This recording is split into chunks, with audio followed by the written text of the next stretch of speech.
Shalom po! So ito yung nangyari sa amin this past few days dito sa Israel. Nagka-alarma po na may bombahan from Lebanon and napakahirap po yung situation namin. And this is the third alarm ulit. Magkasunod-sunod po yung bumagsak na bomba dito sa aming workplace.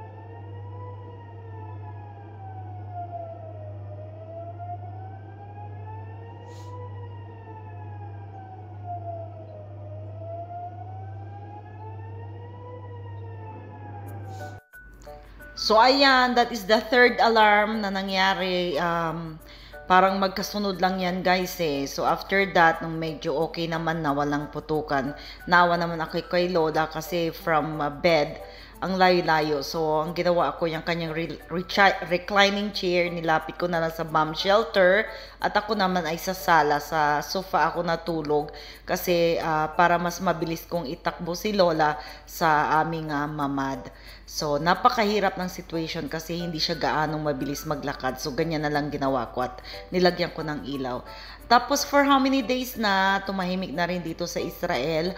So, nakakapag-box na kami ng aking pinsan kasi lilipat na rin siya ng work. Nagkataon na ganyan nga nagputukan. So, dito siya sa akin tumira at medyo tahimik for today. Maaliwalas ang panahon.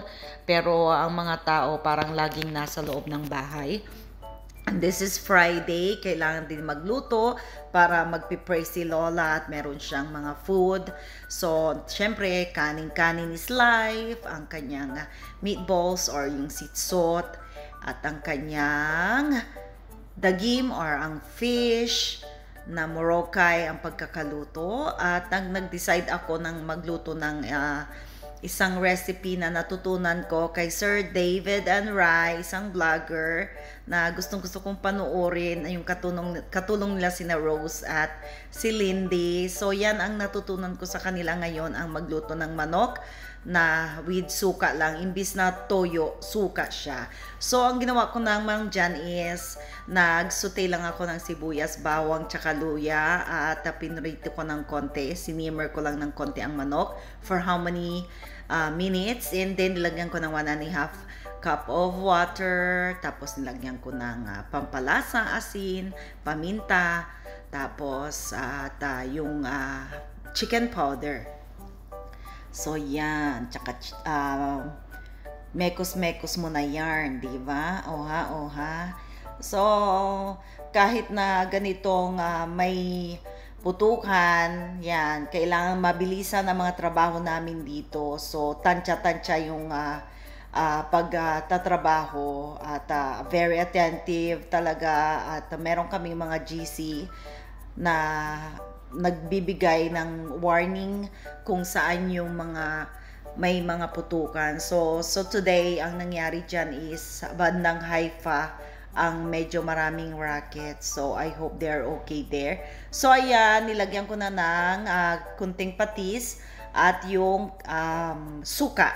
So, yung suka, guys, pag nilagay nyo na po yung suka, pabayaan nyo lang po na maluto ng konti yung suka for how many minutes. Huwag nyo tatakpan. And then, ayan, nung mga after 5 minutes na, tinakpan ko na and mekos-mekos na hanggang sa matuyo ng konti yung sabaw. So, nanuot na yung suka doon sa manok. And mabango siya, guys. Imbis na toyo yung ilagay nyo, suka yung itry nyong gawin. And masarap, guys. Super masarap talaga. And thank you, Sir David and Rai, sa recipe na ito. Nagustuhan ni Lola. And then, nagluto din ako, nagprito din ako ng chicken tocino na aking ginawa at super yummy din na nagustuhan din ni Lola. So, ayan guys, ang senaryo ng aming bahay, medyo ginilig ko yung mesa ni Lola para mas mabilis yung galawan namin. Halimbawang magkaroon na ulit ng alarma. Sao ng Diyos, hanggang ngayon wala pa naman.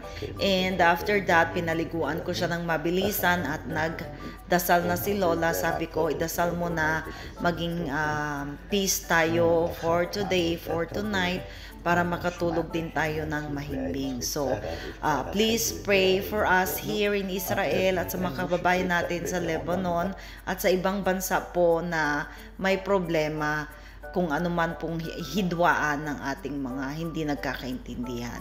So,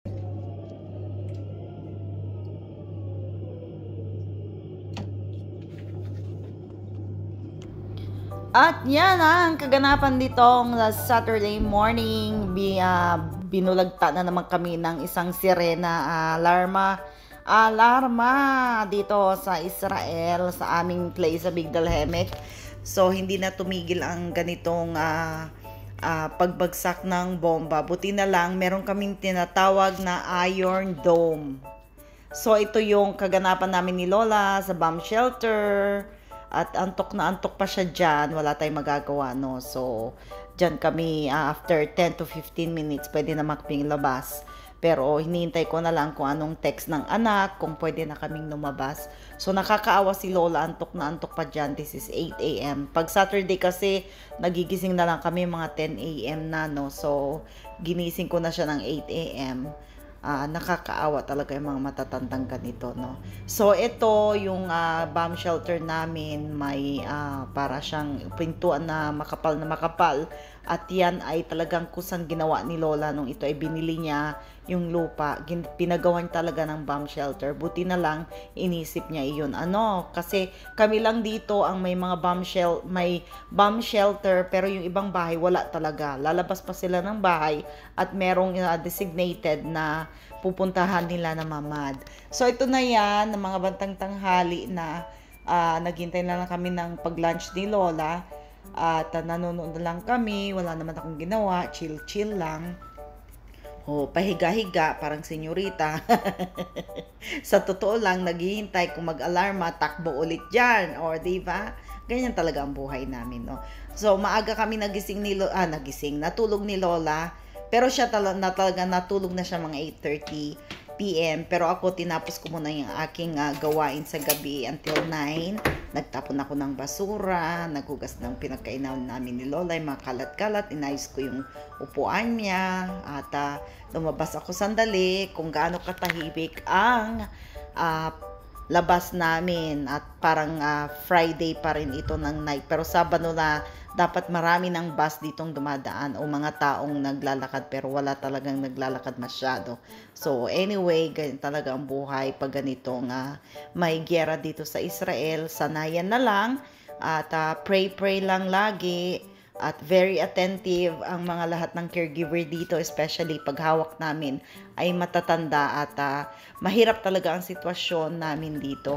So, magdasal na lang tayo na sana maging okay ng lahat.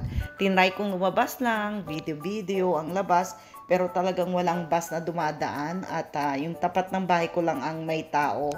At yung mga dalawang bahay, katabing bahay ko, parang walang tao. So, naglakad ako, guys. Nag-decide ako na bumili kahit man ng chichirya ko sa mini store dito malapit sa akin. At sana bukas na, kasi this is Saturday. Usually, bukas naman siya every Saturday na ng 5 o'clock or 6 o'clock. Mag-open na to. This is 24 hours. Pero unfortunately, close po, hindi siya nag-open. Hindi ko alam kung bakit. Pero ilang araw nang close ito every night. Ewan ko lang pag sa morning, hindi naman ako pupunta ng morning. At 24 hours dapat ito So, hindi ko alam kung bakit close. Siguro yung situation namin dito ngayon. So, hanggang 7 or 8 lang sila nag-open. So, wala talagang katao-tao, guys. Ayan. Diba? Ako lang ang tao. Tao ba ako? Palakasan lang talaga ang loob. Pero, balik-balik na tayo sa bahay. Shalom, shalom everyone! It's a beautiful morning kasi nakatulog ang Inday Garutay. Diba? Walang alarma na buong gabi. Thank you, Lord. Kaya natulog kami ng medyo matiwasay. Pero ang problema sa akin kasi, pagising-gising si Lola. So, hindi talaga dire-diretso ang tulog kahit na walang alarma. And medyo umarangkada ang aking migraine this morning.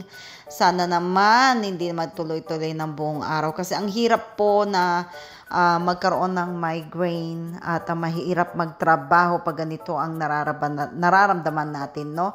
Pero ganyan talaga ang buhay. Buhay caregiver, buhay katulong, buhay OFW, tuloy-tuloy lang ang trabaho, tiyaga-tiyaga para sa pamilya. So, ayan, hygiene, suklay-suklay ng buhok at tulog pa yan si Lola. So, ako muna ang mag-ayos sa aking sarili kasi paggising niya, wala na akong magagawa, guys. Puro na siya norin ng norin. So, ganyan kaligalig na rin si Lola. Pag hindi niya ako nakikita, tawag siya ng tawag. Nakakarindi minsan, pero ganyan talaga ang buhay caregiver. Tiyaga-tiyaga lang, ano. So, unahin natin ang face value. Tuwing umaga, baka magkaroon ng himala. Charot! Ayan, ganito lang magsalita, mag-enjoy lang sa pagbablog, kahit na ganitong nangyayari sa Israel. At alam niyo naman kung ano nagiging balita dito sa Israel, diba? So, matagal na itong nangyayari. Pero ngayon, for 14 years ako dito sa Migdalemek, ngayon ko lang na-experience yung sunod-sunod na pagbagsak ng rockets dito sa place namin sa Migdalemek. But thank you Lord, meron tayong tinatawag na Iron Dome na siya yung nag-intercept sa lahat ng rockets nang gagaling sa ibang bansa na gustong magpasabog ng mga ibang lugar dito sa Israel. But despite na nangyayari, doon din sa ibang bansa na yun is maraming Filipino din na apektado. So I hope matapos na rin at magkaroon na rin ng ceasefire kasi marami na ang taong wala ng bahay sa kabilang bansa. At syempre, kami din mga Filipinos, may mga talagang gustong pauwiin na, mas lalo sa South area na gusto nilang repatriate na umuwi na ng Pilipinas, pero hindi ganun kadali guys na umuwi ng Pilipinas. So ito, ginising ka na si Lola kasi dumating ang nurse namin, nakaschedule kami na magkaroon ng injection ang aming flu vaccine. Kaming dalawa ni Lola ang in-injectan. This is free from insurance namin. So yan ang aking card, pinakita ko para hindi na ako pumunta doon sa clinic. Sabi ko kung pwedeng dito na lang din ako injectan. And after that, nag-lunch na kami at ito ang bumungad sa amin bago kami matulog ng tanghali.